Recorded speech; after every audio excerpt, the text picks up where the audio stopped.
Hey, welcome back everyone. It's me, Mr. 4K Upscaler, and on this video we'll talk about the movies. Sometimes I like to bring movie reviews and talk about the movies that I watch on Netflix, besides just the video games, because I like both movies and video games.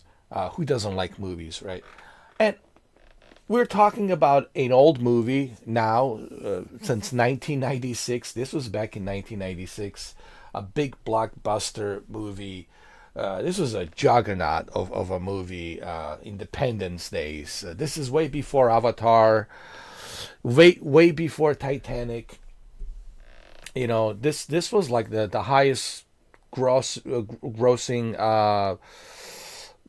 big box office movie, right next to like Jurassic Park. I would say right next to Jurassic Park, it was Independence Day. Uh, and like I said, way before Man in Black, way before Avatar and Titanic, right? So when this movie came out, it was like one of the best movies of the summer. I mean, like, I don't know, like billions of dollars, like worldwide. It was like ridiculous. Uh, and came from 20th Century Fox, and I still believe, even after all of these years since 1996, I think Independence Day, it's still one of the best uh, alien invasion science fiction movies ever made, in my opinion. Yes, I know there's that, Steven Spielberg War of the Worlds, and it's good as well. I like War of the Worlds. Um, But when you look at Independence Day and compare it to the War of the Worlds, the scale of Independence Day, it's huge, it's juggernaut. One of the things that I like about Independence Day is it has a good message. It's a movie that brings all of us together, that gives us the common goal to fight for the survival. Right? It just so happens to be on Independence Day. Uh, and I've been watching this movie again, and it's been, God, how many years now? 96, what, almost 3 decades, man. 30 years. So 30 years later, man, this movie still looks great. Uh, just the way it was designed, the scope, the size, this is way before CGI. Everything had to be done practically, right? And some of these practical shots are better than CGI, man. I mean, I'm looking at this movie like right now, like 30 years later, some like the practical miniatures of these ships and the miniatures of the New York City and Los Angeles and Washington D.C. It was really done well, and it still holds up even after all of these years. 30 years later, still holds up, man. Well, this really shows you that we need to go back to practical. Now, practical stuff, it's more expensive, but so is CGI. But CGI, it just feels like fake. It's fake. This just feels real. There's a size and scope to it.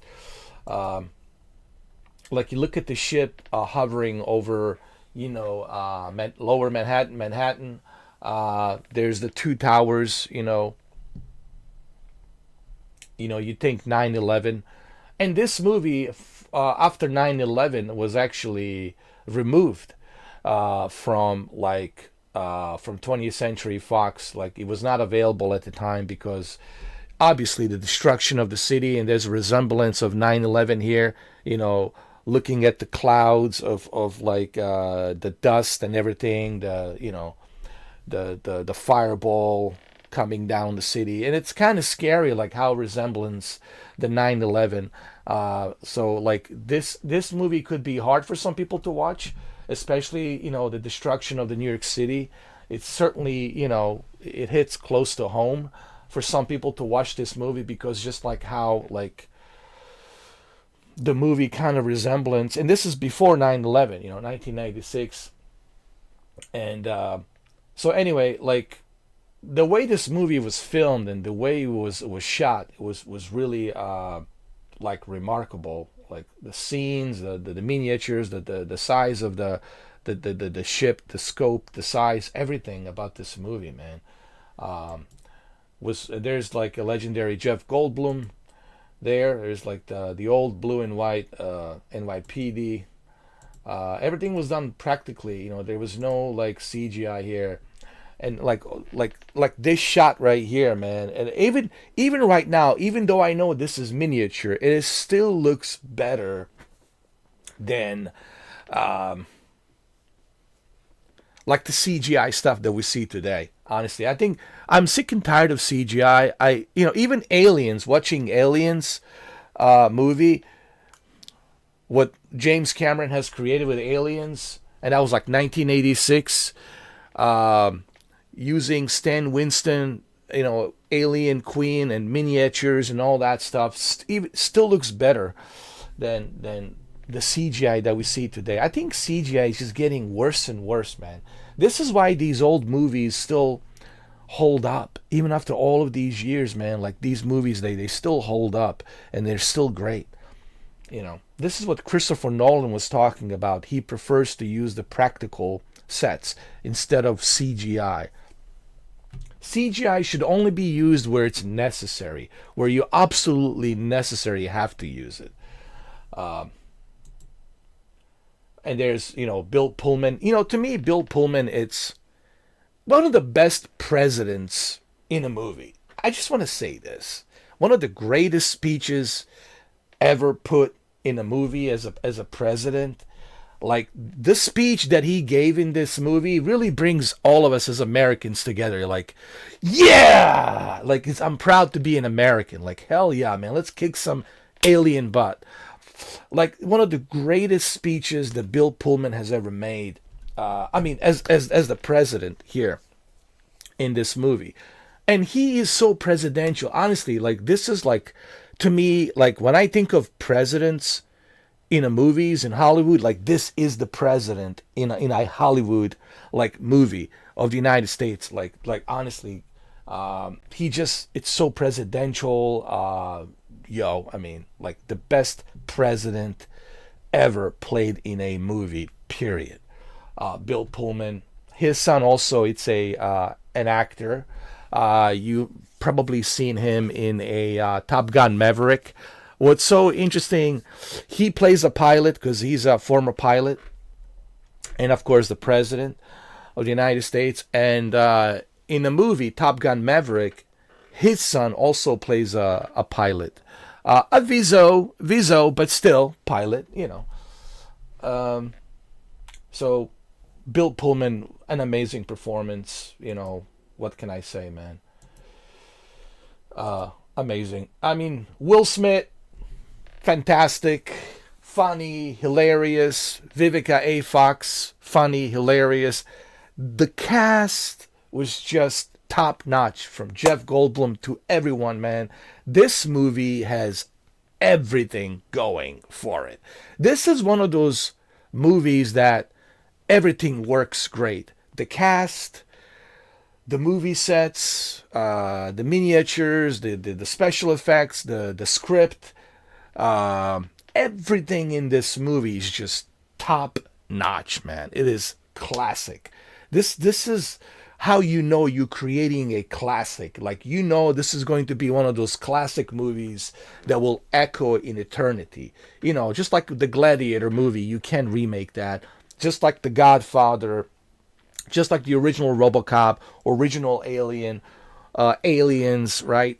All of these movies, man, they're so classic and iconic, and this is why you can't touch these movies, man. These movies are classics forever. Okay, you can't touch this. You can't remake like this. This is once in a lifetime, and it's meant to be once in a lifetime, and it was filmed at the perfect time, at the time where just everything was just perfectly put together, all the pieces put together. And this is why this movie is still one of the greatest sci-fi alien invasion movies of all time. I don't care what others try to make another invasion alien movies. Let me tell you, this is the ultimate behemoth of all of the alien invasion movies. It doesn't get any better than this. Okay, so watching this movie,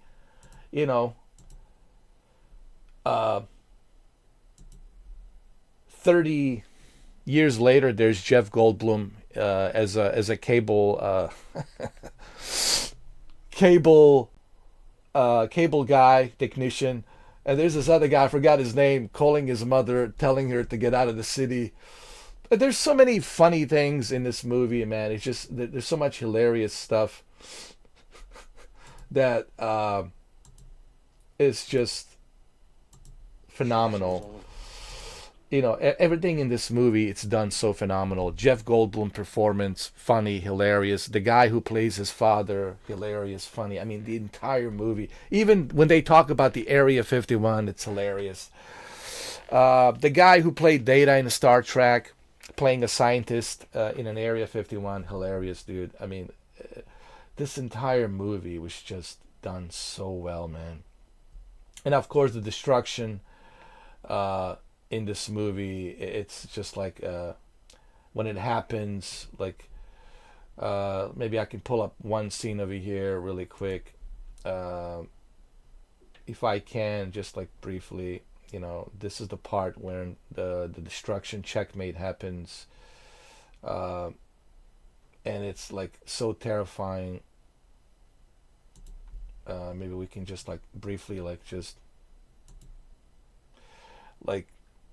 there's the Empire State Building. Like, I know it's a miniature, but what's great about the miniature, it feels real, even though you know it's a miniature.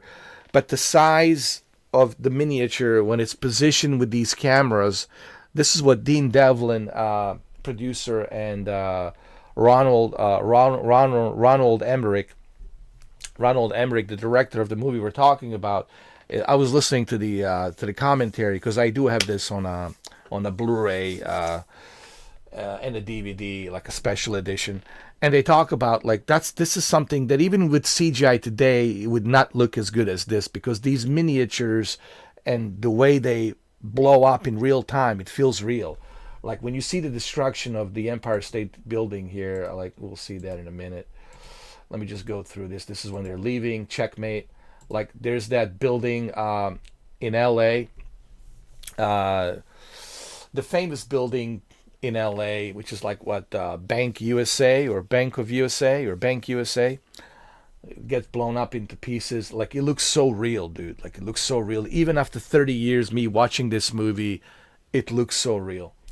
The destruction, everything, man, in this movie just was done so well. And of course, this kind of hits home a little bit for people who, you know, live in New York City. You know, like you're looking at this ball of fire, it reminds you of the 9/11 as it's coming, you know, throughout the city. So it's a little bit like hits close to home.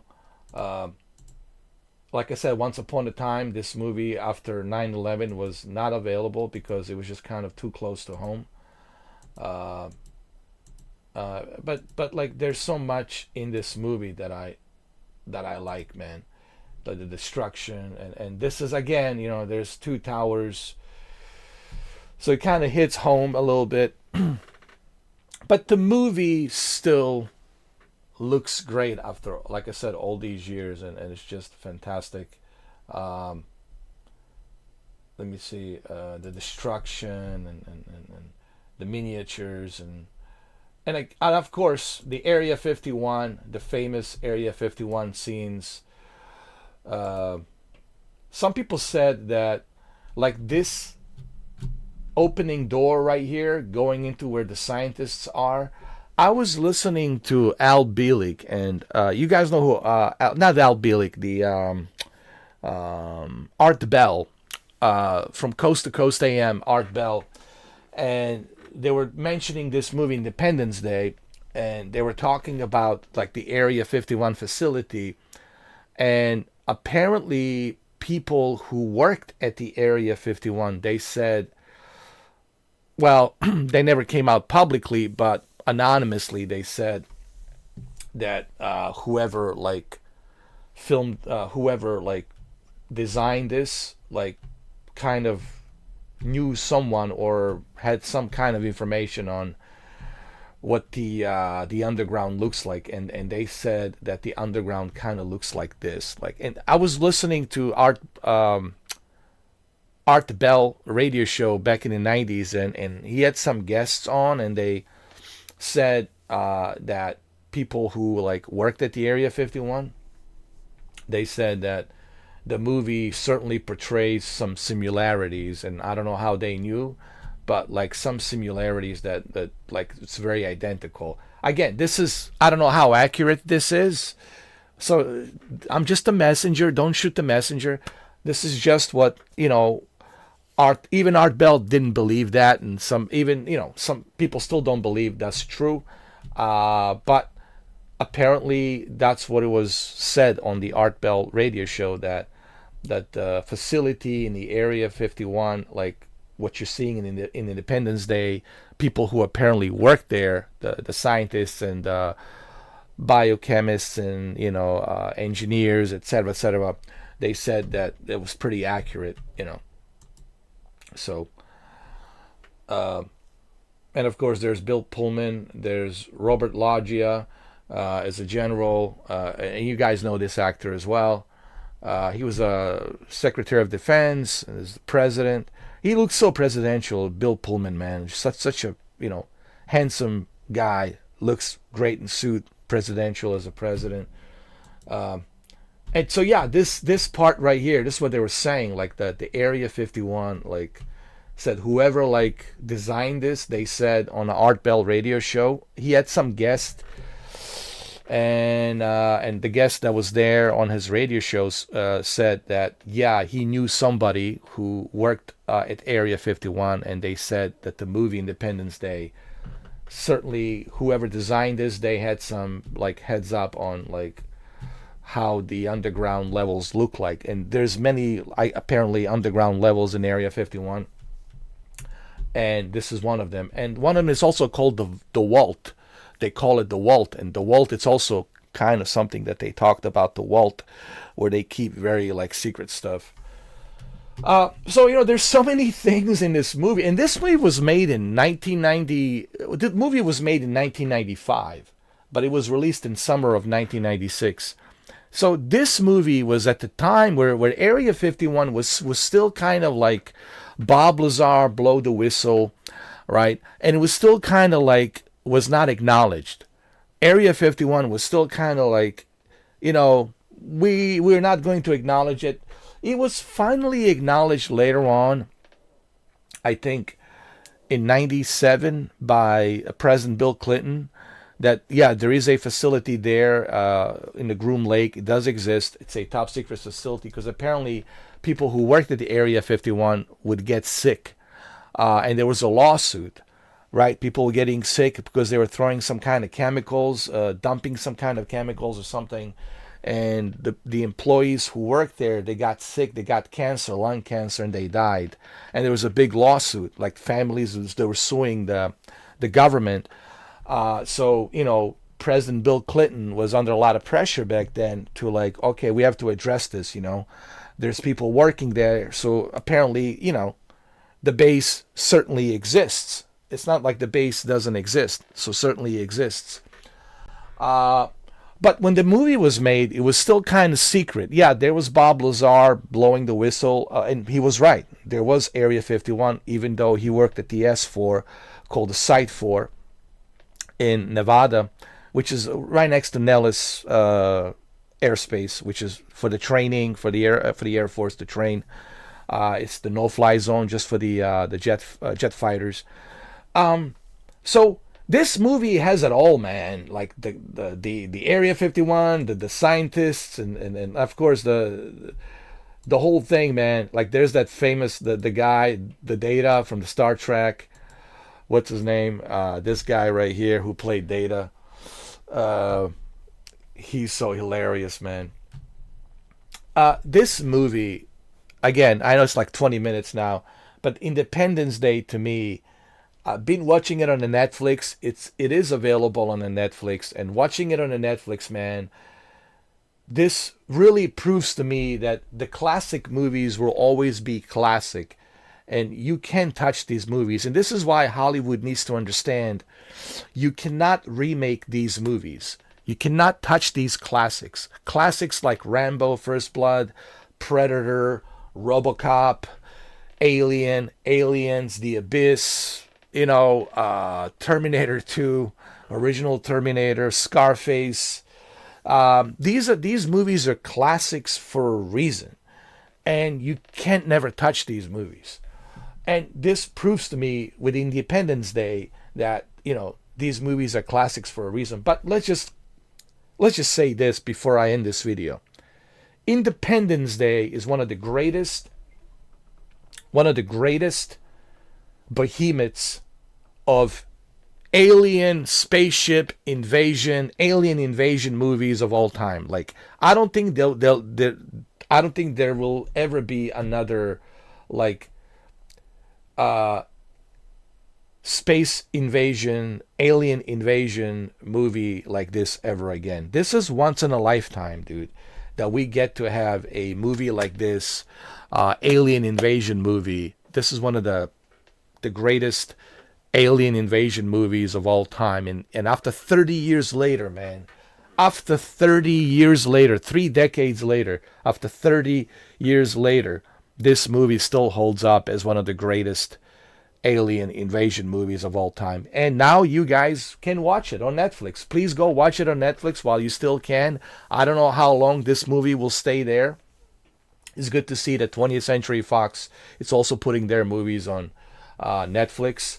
So I like to do some movie reviews. I already did The Rip with Ben Affleck and Matt Damon. So from time to time, I will do some movie reviews because I don't want to just like do video games. I also want to mix it up and talk about the movies. So movies and video games. So I want to kind of like mix it up a little bit because I don't want just to be strictly video games. I want to maybe talk about some Netflix movies that I can recommend for you. Maybe I'll do a list of my top 10 Netflix movies or my top 10 anime Netflix series and my top 10 Netflix TV shows. I can maybe, put that list there and let you guys watch those videos, and maybe you can find some movies and TV shows that you want to watch or animes. So I figured maybe this is good for a change for me to not just talk about the video games, but also talk about the movies and Netflix and try to mix it up a little bit, now that we're in 2026 and, put my channel in a little bit different direction and mix it up a little bit, I hope you enjoyed this video. Thank you for watching, and I will see you guys on the next video. People have asked me about the coffee vlogs. I don't know yet. I might do some coffee vlogs again. Like I said, we'll see, when I have the time. But I don't know yet, but I might bring the coffee vlogs back again. We'll see. But you can certainly expect to see more of Netflix movies reviews, which I will be putting up on my channel. So there you have it. Leave a comment down below. Let me know what you think. Did you see the Independence Day? And if you haven't seen it, it's on Netflix right now. Certainly worth it. Absolutely.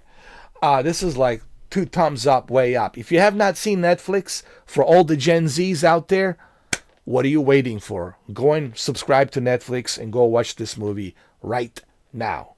Thank you for watching.